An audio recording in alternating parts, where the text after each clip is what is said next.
Hello दोस्तों, मेरा नाम सौम्या है और मैं एक दुबली पतली लड़की हूँ और मैं बिहार को रहने वाली हूँ। मैं कक्षा 12 में पढ़ती हूँ। दोस्तों, मैं आपको बताऊंगी कि कैसे अंकल मेरी केंद्र सरकार में चुनाव लड़े। दोस्तों, जून का महीना था तो मेरे स्कूल में छुट्टियां चल रही थीं। इन्हीं छुट्टियों में जून के महीने में सर्दियों का भी मौसम चल रहा था। एक शादी मेरे घर में भी थी जिसमें मेरे घर के सभी लोगों का जाना जरूरी था। मेरे घर के सभी लोग जाने के लिए भी तैयार भी थे, लेकिन सबसे बड़ी समस्या यह थी कि घर में कौन रुकेगा और घर की देखभाल कौन करेगा, क्योंकि मेरे गांव में इस समय चोरी बहुत हो रही थी। 2 एक हफ्ते में 2 घरों में चोरी हुई थी और घर बंद करके शादी में जाने पर घर में चोरी का डर भी बना रहता है, इसलिए सभी का साथ जाना भी संभव नहीं हो पा रहा था। मेरे रिश्तेदारी में शादी मौसी के लड़के की थी, इसलिए मम्मी का जाना भी तय था। अगर मम्मी पापा नहीं जाते तो मौसी गुस्सा हो जाती, इसलिए उनको भी जाना था। इसलिए सबने मिलकर निष्कर्ष निकाला कि मैं घर पर रहूंगी। मैं भी मौसी के यह जाना चाहती थी, लेकिन फिर घर पर कौन रुकेगा? यही सोचकर मैं नहीं गई और मैं घर पर ही रुक गई। लेकिन पापा मुझे घर पर भी अकेला कैसे छोड़ सकते थे, क्योंकि मैं लड़की थी। अगर कोई चोर आ भी जाए तो मैं अकेली लड़की क्या कर पाऊंगी? पापा ने यह सब सोचा और फिर पापा ने अपने सबसे खास और भरोसेमंद मित्र को कॉल की और कहने लगे, यार कमल, एक काम है। 2-3 दिनों के लिए हम एक शादी में जा रहे हैं और घर में मेरी बेटी अकेली है और घर में एक लड़की का अकेली रहना सही नहीं लगता। तो अगर तुम्हें कोई परेशानी ना हो तो क्या तुम कुछ दिनों के लिए मेरे यहाँ रुक सकते हो? अंकल कहने लगे, इसमें परेशानी वाली कौन सी बात है? जैसे मैं ये से अपनी जॉब के लिए जाता हूँ वैसे ही वहां से चला जाया करूंगा। वैसे भी तो मैं सिर्फ रात में ही घर पर आता हूँ, तो रात में मैं तुम्हारे यहाँ सो जाया करूंगा। अंकल ने हमारी मदद और मैं अकेली न रहूं, इसलिए अंकल रात में हमारे यहाँ सोने के लिए तैयार हो गए और पापा से कहने लगे, चिंता आप ना करें, मैं हूं तो कोई समस्या नहीं होगी। अंकल की शादी 7-8 साल पहले हो चुकी थी। वो उत्तर प्रदेश के रहने वाले थे। दिन में पापा और मम्मी नहा धोकर जाने के लिए तैयार हो गए और शाम को निकल गए। उसके बाद शाम को जब अंकल आ रहे थे, तब उन्होंने मेरे पास कॉल की और पूछने लगे, क्या खाओगे? मैंने कहा, अंकल थोड़ा पनीर को सब्जी लिए आना, क्योंकि मुझे पनीर की सब्जी बहुत पसंद थी। मैंने रोटी और चावल बना लिए। शाम को जब अंकल आए तो वो अपने साथ पनीर को सब्जी भी लेकर आए। अंकल वहां से आने के बाद बहुत थक गया थे और कहने लगे, सौम्या तुम खाना लगा दो, मैं हाथ मुंह धुलकर आ रहा हूँ। इससे पहले भी 2 बार अंकल 2 बार हमारे घर पर आ चुके हैं, तो हम लोग थोड़ा फ्रेंडली भी थे। अंकल ने अपना बैग साइड में रख दिया और हाथ मुंह धुलने चले गए। तब तक मैं खाना लगाने लगी। अंकल हाथ मुंह धुलकर आए और हम साथ में बैठकर खाना खाने लगे और बात करने लगे। अंकल मुझसे कहने लगे, सौम्या तुम अब पहले से बड़ी और खूबसूरत हो गई हो। तुम्हें देखकर तो मुझे मेरे कॉलेज के दिन याद आ गए, जब मेरी गर्लफ्रेंड थी। मेरी भी गर्लफ्रेंड बहुत खूबसूरत थी। मेरे क्लास के सारे लड़के उस पर मरते थे, लेकिन वो मुझ पर। अंकल को बातें सुनकर मैं हंसने लगी और कहने लगी, अंकल आप तो अब भी बहुत हैंडसम हो, आपकी तो अभी भी गर्लफ्रेंड होंगी। अंकल कहने लगे, नहीं यार सौम्या, जब से मेरी शादी हुई है मैं तो एक को ही नहीं झेल पा रहा हूँ। और अंकल मुस्कुराने लगे। मैं भी हंसने लगी। मैं अंकल से कहने लगी, अंकल दूध पियोगे? अंकल मेरी ओर देखने लगे और कहने लगे, हाँ हो तो ले आओ थोड़ा। मैं किचन में जाकर दूध ले आई और अंकल को दे दिए। अंकल ने दूध पिया और कहने लगे, सौम्या दूध कितना मीठा है, और मजाक करने लगे। मैंने अंकल से कहा, अंकल आप तो रोज घर पर दूध पीते होगे। अंकल मेरी बात समझ गया और हंसने लगे और हम लोगों ने साथ मिलकर खाना खाया। खाना खाने के बाद अंकल फोन लेकर चलाने लगे और मैं किचन में जाकर काम करने लगी। सारा काम खत्म करने के बाद हम लोग रात के 12 बजे तक बैठकर इधर उधर की बातें की। अंकल इतने अच्छे से बात करते थे कि टाइम का पता ही नहीं चला। उसके बाद मैं अपने कमरे में जाकर सो गई और अंकल अपने कमरे में सो गए। सुबह मैं जल्दी उठकर अंकल के लिए नाश्ता बना दिया, लेकिन मैंने देखा कि अंकल अभी भी नहीं उठे हैं। मैं अंकल को आवाज देने लगी और कहने लगी, अंकल आपको देर हो रही है, उठ जाइए। लेकिन शायद आज देर रात में सोने के कारण अंकल गहरी नींद में सो रहे हैं। उन्होंने मेरी आवाज सुनी ही नहीं। मैं अंकल के कमरे में गई और अंकल को जागने लगी तो मैंने देखा कि अंकल का डंडा खड़ा है और तंबू टेंट लगा हुआ है।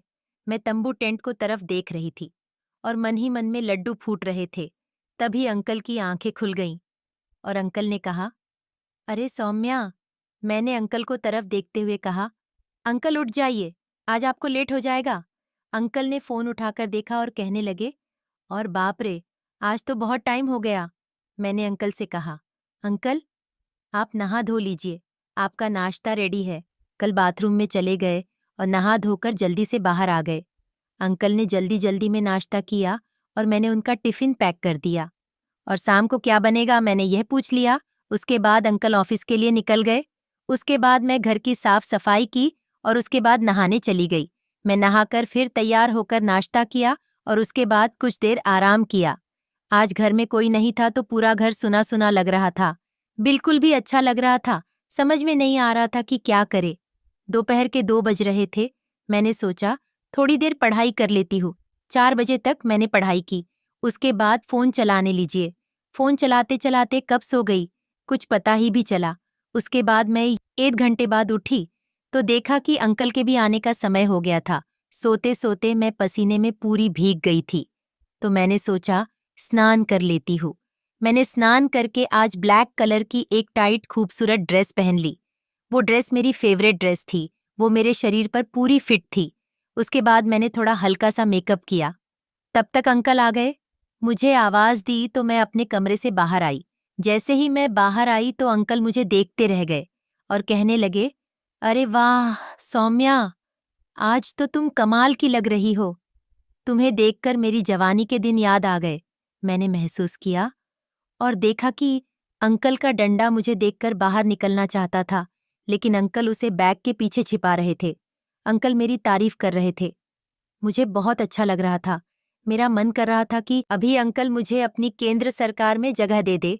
अंकल की तारीफ से मेरी केंद्र सरकार में जैसे किसी ने आग लगा दी हो, लेकिन मैं फिर भी शांत रही क्योंकि वो मेरे अंकल थे।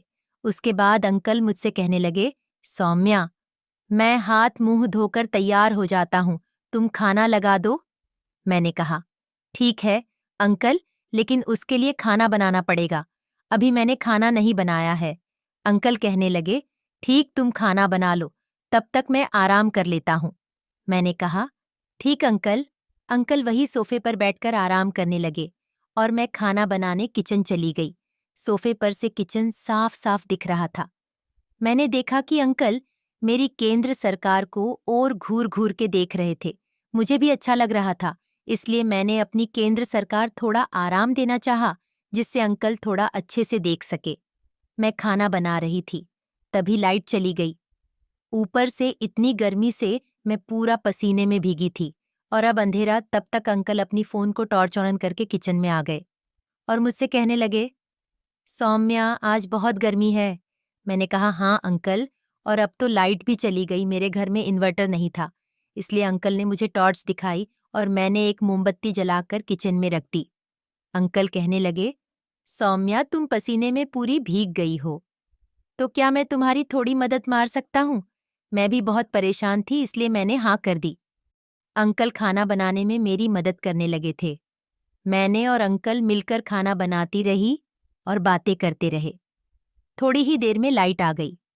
अंकल मेरी तरफ देखने लगे क्योंकि मेरी सरकार पसीने में कारण साफ साफ दिख रही थी। मैं भी थोड़ा उनकी तरफ मुड़ गई जिससे वो आसानी से देख सके। फिर मैंने अंकल से कहा, अंकल आप आराम कर लीजिए, मैं खाना बनाती हूँ। अंकल ने मेरी तरफ पंखा मोड़ दिया और आराम करने लगे। कुछ देर बाद खाना बनकर तैयार हो गया। किचन में काम करने के बाद मैंने सोचा क्यों ना नहा लिया जाए। अंकल सोफे पर बैठे अपना काम कर रहे थे। मैंने अंकल से बोली, अंकल मैं नहाने जा रही हूँ। अंकल कहने लगे, ठीक, और मैं नहाने चली गई। नहाने के बाद मैंने गुलाबी रंग की एक फिटिंग की ड्रेस पहन ली। ड्रेस बहुत टाइट थी, इसलिए मेरी केंद्र सरकार भी अच्छा से दिख रही थी। मैंने और अंकल ने मिलकर खाना खाया और ढेर सारी बातें की और किचन का काम खत्म करके अंकल के रूम में उनसे बात करने चली आई। कुछ देर बाद बात करते करते अचानक से जोर से बोले, सौम्या, तुम्हारे कंधे पर मकड़ी है। इस पर मैं चौंक गई और बहुत घबराने लगी, क्योंकि मुझे मकड़ी से बहुत डर लगता था। मैं उठकर मकड़ी को भागने का प्रयास करने लगी, लेकिन तब तक मकड़ी अचानक से पता नहीं कहाँ गायब हो गई थी। तभी मकड़ी फिर से अंकल को दिखी। उन्होंने मुझे गले के नीचे इशारा किया। तभी मुझे भी महसूस हुआ कि मेरे गले पर कुछ है। जब तक मैं कुछ समझती और मकड़ी को भगाती, तब तक मकड़ी मेरे केंद्र सरकार में जा चुकी थी, जिसे जाते हुए मैंने और अंकल ने भी देखा था। मुझे बहुत डर लग रहा था कि मैं अब करूँ तो क्या करूँ। मुझे कुछ भी समझ में नहीं आ रहा था। मैंने अपना हाथ अंदर डाला, लेकिन मुझे कुछ नहीं मिला और मेरे अंदर जैसे मकड़ी चल रही हो। मैंने कपड़ों को झाड़ कर देखा, लेकिन मकड़ी नहीं मिली। मुझे बहुत ज्यादा कर लग रहा था, तो मेरा दिमाग काम करना ही बंद कर दिया। अचानक से मुझे कुछ समझ नहीं आया और मैंने अपनी सरकार को कपड़ों से अलग कर दिया। मैं अंकल के सामने खड़ी थी। अंकल मुझे देख रहे थे और अब मकड़ी भी गायब हो चुकी थी। अंकल कहने लगे, सौम्या, यह सब क्या है? मैं थोड़ा मुस्कुरा दी। तभी लाइट भी चली गई। अंकल मुझे अपनी गोद में उठाकर बिस्तर पर लिटा दिया और कहने लगे, सौम्या, तुम चिंता मत करो, मकड़ी जा चुकी है। तब कुछ देर बाद मैं होश में आ गई। फिर मैं अंकल से इस घटना के लिए माफी मांगने लगी। इस पर अंकल ने कहा, माफी किस बात की? ऐसा किसी के साथ भी हो सकता है। तुम फिक्र मत करो। इसके बाद अंकल ने बोला, तुम आज यहीं मेरे साथ सो जाओ, क्योंकि तुम बहुत ज्यादा घबराई हुई हो। इस पर कुछ देर तक इनकार करने के बाद मैं मान गई। तभी एक बार फिर से बिजली चली गई। रात का समय रहा होगा। तब अंकल ने अपने मोबाइल की फ्लैशलाइट को ऑन न किया। उसके बाद उन्होंने कहा, चलो इससे अच्छा आज छत पर चलकर सोते हैं। इस बात पर मैं भी मान गई। इसके बाद अंकल ने कहा, अपने कपड़े पहन लो, फिर हम चाय पर चलते हैं। अंकल ने मुझे कपड़े पहनने को दिए। अंकल बिस्तर और मैं मच्छरदानी लेकर छत पर आ गई। छत पर भी उमस भरी गर्मी थी, पर बिजली अब तक नहीं आई थी, तो हमारे पास दूसरा कोई उपाय भी नहीं था। कुछ देर लेटने के बाद मेरे बदन से पसीना निकलने लगा। तब मैंने अंकल को बोला, यहाँ भी बहुत गर्मी लग रही है। अंकल कहने लगे, अगर तुम बुरा ना मानो तो तुम कपड़े निकाल सकते हो, तो तुम्हें गर्मी भी काम लगेगी। मैंने भी यही ठीक समझा, लेकिन मुझे बहुत झिझक महसूस हो रही थी, लेकिन फिर मैंने निकाल दिए। अंकल मुझे देखकर कहने लगे, सौम्या, अगर तुम बुरा न मानो तो क्या मैं तुम्हारी केंद्र सरकार से चुनाव लड़ सकता हूँ? मुझे भी अच्छा लग रहा था। पहले मुझे थोड़ा अजीब लगा, लेकिन फिर मैं खुद को रोक नहीं पाई। मैंने हाँ कर दी। उसके बाद अंकल ने 3 घंटे तक चुनाव लड़ते रहे। फिर मैं बेतहाशा लेट गई और अंकल से कहने लगी, बस अंकल, अब मैं और चुनाव नहीं लड़ पाऊंगी। अंकल कहने लगे, तुम्हारी केंद्र सरकार तो बहुत सख्त है। मैं कहने लगी, क्योंकि अंकल मैंने इससे पहले कभी चुनाव नहीं लड़ी। तभी थोड़ी देर हम लेट कर बातें करने लगे। तभी थोड़ी देर में लाइट आ गई। अंकल कहने लगे, चलो हम नीचे चलकर लेटते हैं, लेकिन मैं तो खड़ी भी नहीं हो पा रही थी। केंद्र सरकार बहुत तकलीफ में थी। मैंने अंकल से कहा, अंकल मैं खड़ी नहीं हो पाऊंगी।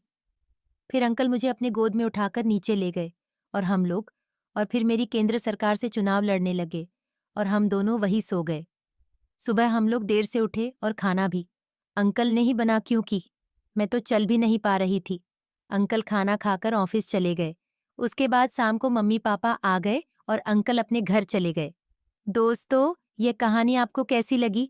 कमेंट में ज़रूर बताना और वीडियो को एक लाइक करके चैनल को सब्सक्राइब कर लीजिए और बेल आइकॉन को भी प्रेस कर लीजिए ताकि अगली वीडियो जल्दी ही आप तक पहुंच सके। धन्यवाद।